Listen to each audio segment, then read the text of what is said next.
about to leave, not too sure how well you can see this horse.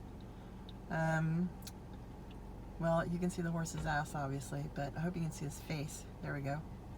This is an Arabian, a purebred Arabian. And the reason why it's special is because it's one of the first horse breeds that were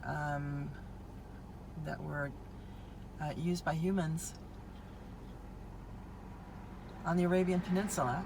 And so the thoroughbred actually comes from the breeding of 3 Arabian horses several hundred years ago, which you would say, how do you get 3 Arabian horses that look like this and end up with a thoroughbred that looks like that skinny thing I see on the racetrack? Well, you breed 3 of them together with very special characteristics, one of them called the Godolphin Arabian, and you end up with a horse that when you kept breeding and breeding, it started to breed true.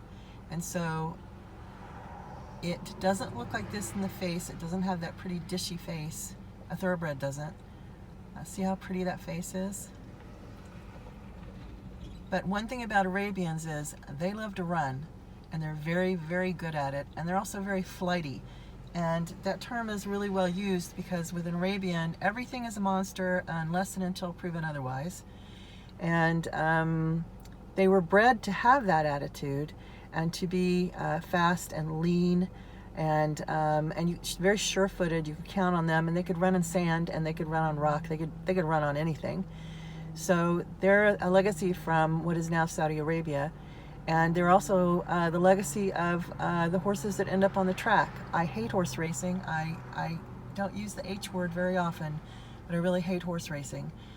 It's a very, very cruel sport, and a lot of horses are bred for it, and a huge number of them die for it. And so I despise it. But that thoroughbred you see on a racetrack is directly descended, if it's a purebred thoroughbred, is directly descended from a horse like this. Cool, huh? Bye.